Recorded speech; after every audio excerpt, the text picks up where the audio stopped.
let's have a quick lecture now and a discussion, really, if you're willing, about whether or not the government has a role to regulate labor markets.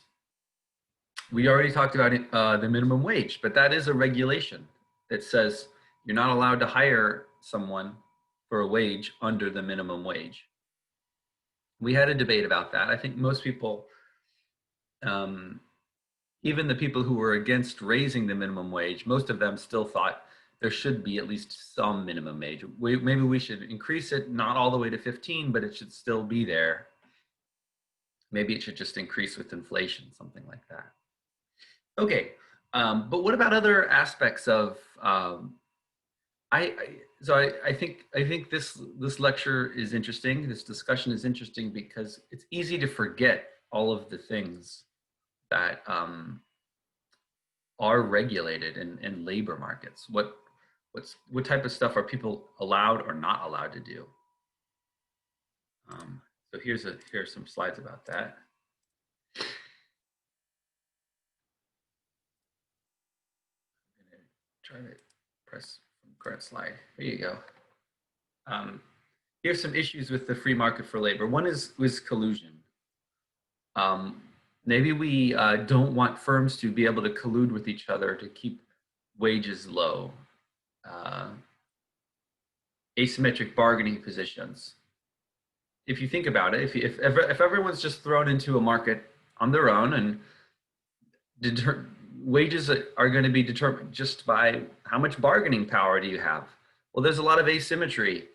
What's the asymmetry? A business would like to hire you because you make money for them. Okay, that's their reason for hiring you. But if you're a worker, you need a job to survive. I'd say that's pretty asymmetric. They have this power where, especially if the economy is bad, where there's a recession or a Great Depression in the 1930s, this bargaining position could be so much in favor of firms that it's almost it's just a bad outcome, perhaps, of the free market for labor. So we'll talk about what you could do about that. Child labor was a thing. Kids were working a lot. 100 years ago, there was no limit to how young you could be and still work. And if you let families get desperate enough to get in a situation where they need children to work, then you run into this issue in the free market for labor. And poverty wages, that's when people are getting wages that are so low they're still poor. Discriminating against people if there's a free market for labor, sure, you're allowed to discriminate. I only want to hire people of a certain race or gender or religion. All of that would be allowed, and if the market were truly free for labor. And I think we can all see that there's something a little bit wrong with that. Unsafe conditions. I don't know. What do you guys think about this? You think unsafe conditions need to be regulated in a labor market? I've had this debate in previous years with people in person. It's a little bit better when there's people actually talking to me in person. But then I say, what do you guys think is the least safe job, the most unsafe job? Is it being a soldier in the armed forces? King crab fisher. Have you actually heard that, or are you just guessing, Colin? That's what my dad told me growing up, quite honestly. But I mean, I know a lot of people get sick, die, or injured doing that job. It's super dangerous. Yeah, there are a lot of jobs that are very dangerous, and the most dangerous jobs aren't being a police officer or a soldier in the army or and even an offshore oil rigger. Those are dangerous jobs too. Remember, there was that explosion in the Gulf of Mexico. I guess it seemed like it just happened, but it's probably like 15 years ago. It's been a while, whatever it was. A lot of people died in that explosion. Andrew Carnegie, for example, his employees were underpaid, and I believe 9% of them died from work-related incidents every year. It was a lot. It's cheaper to have people working in unsafe conditions. But okay, I feel like nobody's giving the libertarian side of it. I hate to be the libertarian in this argument, but somebody has to be. You don't have to take any of these jobs. If somebody gives you a job, let's say king crab fisher. By the way, Colin, I had a previous student who also had some idea of what the most dangerous job was, and his answer was this: an underwater welder. The people who learn how to weld, like when metal is broken underneath a ship, like a big ship has some problem underneath it. You have to go underwater and have this special machine to weld to sort of fix problems in boats underwater. Um, you know, I was told that was actually the most dangerous profession. But of course, I'm sure it matters how you measure it. It could be king crab fisher in this one particular way to measure it, and underwater welder in some other way. But anyways, here's the libertarian ideal. Nobody has to be an underwater welder. If you don't want to be, you don't have to be. Uh, it actually gets paid pretty well. If you learn how to do this skill and you're willing to take the risk of being an underwater welder, you get paid a lot of money. Why should the government say, something can't exist in a certain way just because it's unsafe? If there's people willing to take those risks, why not let them? That's what the libertarian argument would be. Did you guys have any holes in that argument? What's wrong with that argument? Nobody's forcing you to take an unsafe job. If you don't want to take the job, don't take it. But why should the government say you're not allowed to hire someone if the conditions are unsafe?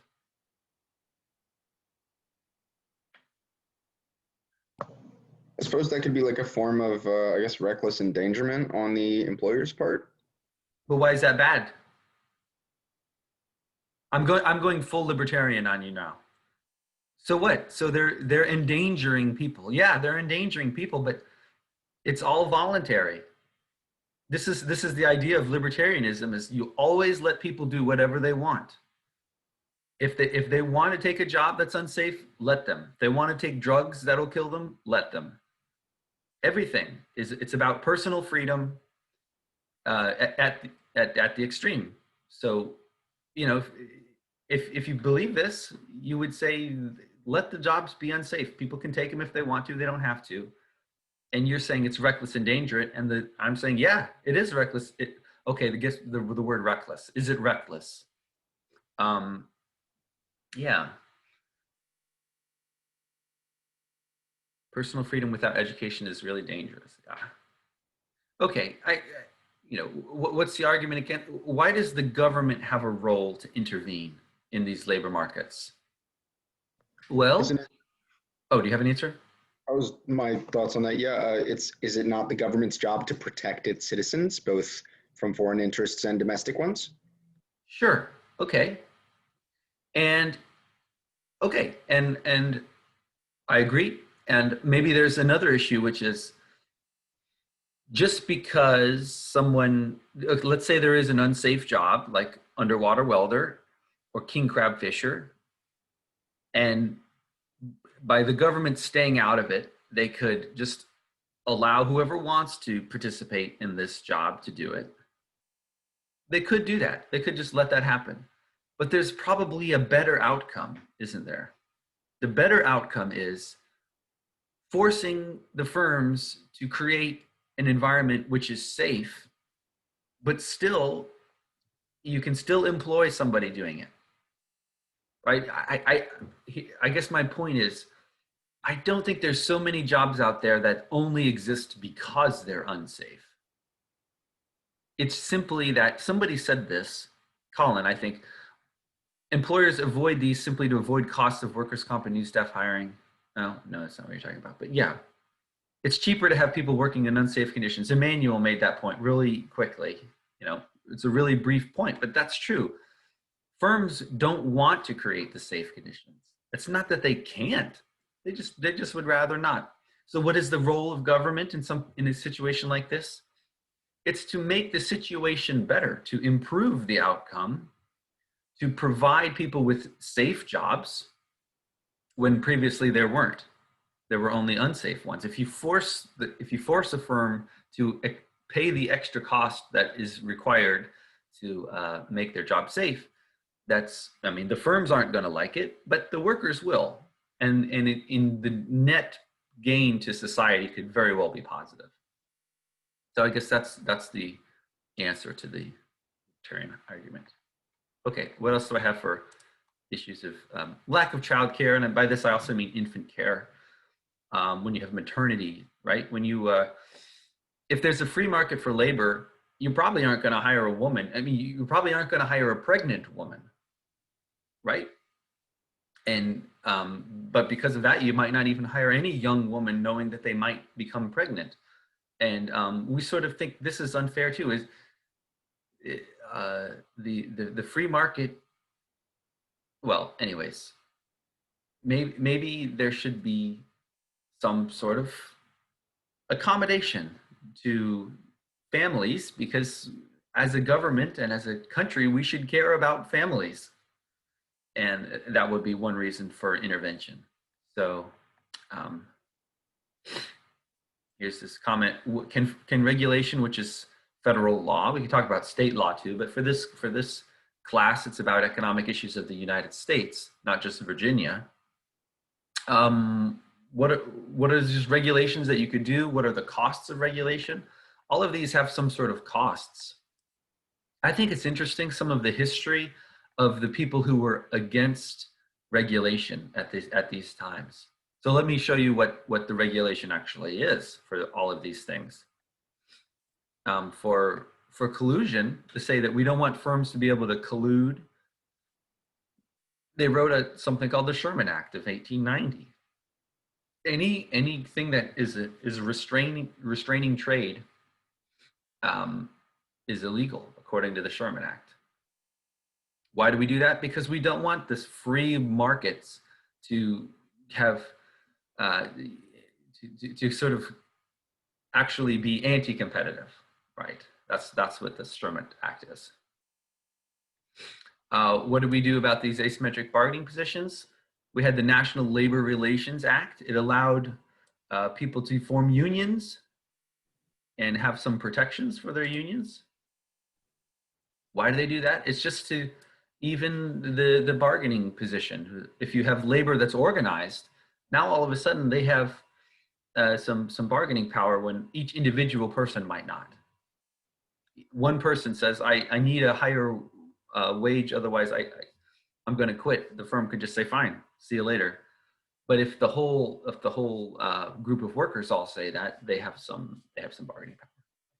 So, but we decided to have these laws to help labor, I guess. We had also this in the Fair Labor Standards Act of 1938.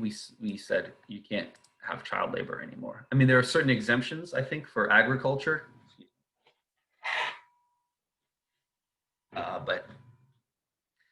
But I think we decided it's not right to have children working below a certain age.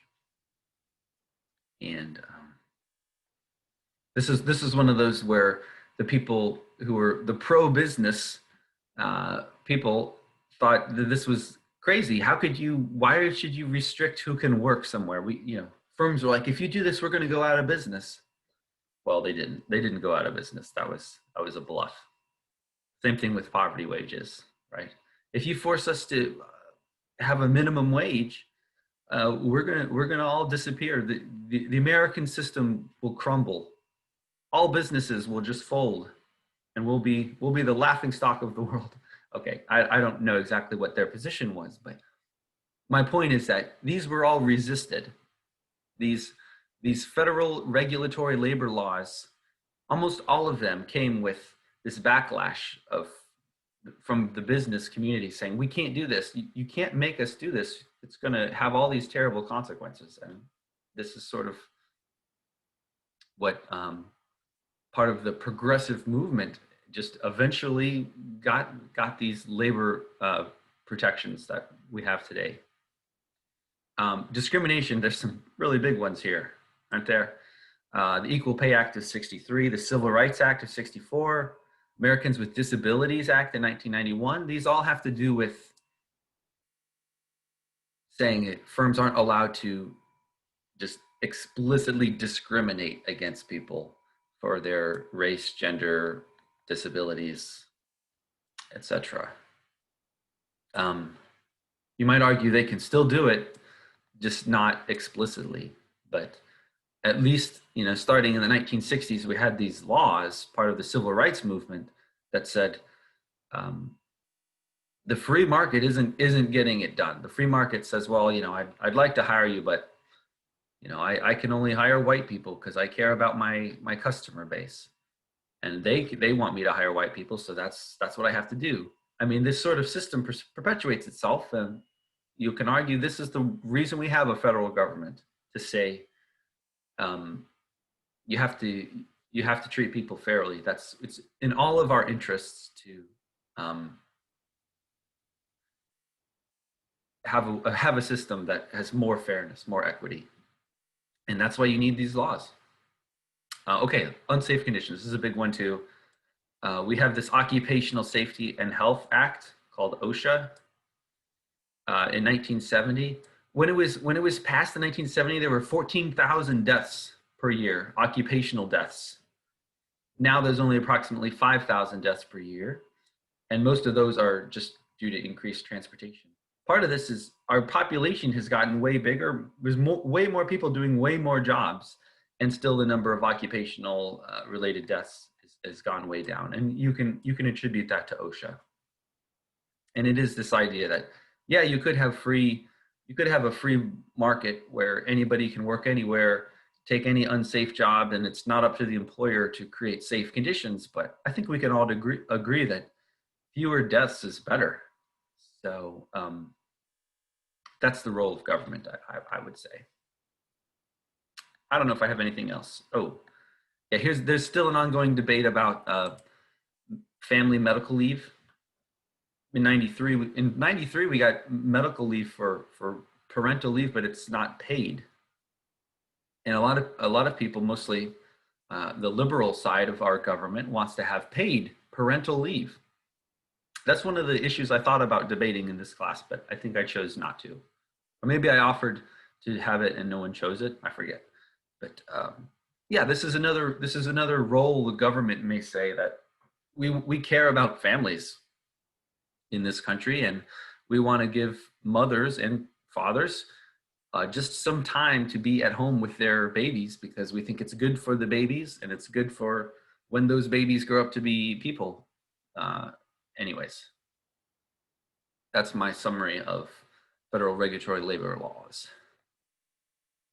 What do you guys think? Do they make sense? Do we have any sort of libertarian viewpoints in this classroom who I know I'm sort of trashing libertarians here. I don't mean to. I have a lot of good friends who are libertarians, or at least friends. I don't know about good friends. I have friends who are libertarians, and at least they're consistent. You know what I mean? They're not like, well, on some issues I think people should have personal freedoms, but in others not. I feel like the modern political parties are very inconsistent. They kind of choose whatever philosophy suits them the most for whatever issues that are up there. But libertarians, in my experience, are very consistent with this. Even things that, like, well, wait, you want the police force to be private? You want all of these things to be done just by private enterprise with people choosing to do it or not? Usually the answer is yes, they do. But if no one in this class has sort of a feel that way about, maybe we should just go to the quiz. Do you guys want to talk about anything else labor market related for the quiz? I think you'll see soon what it is, and of course, you're allowed to ask me questions that are clarifying what's on the quiz. But once I make the quiz available, I probably won't give you directly an answer to a question that's on the quiz. But if there's anything you wanted to ask now, that would be fine too. Nobody?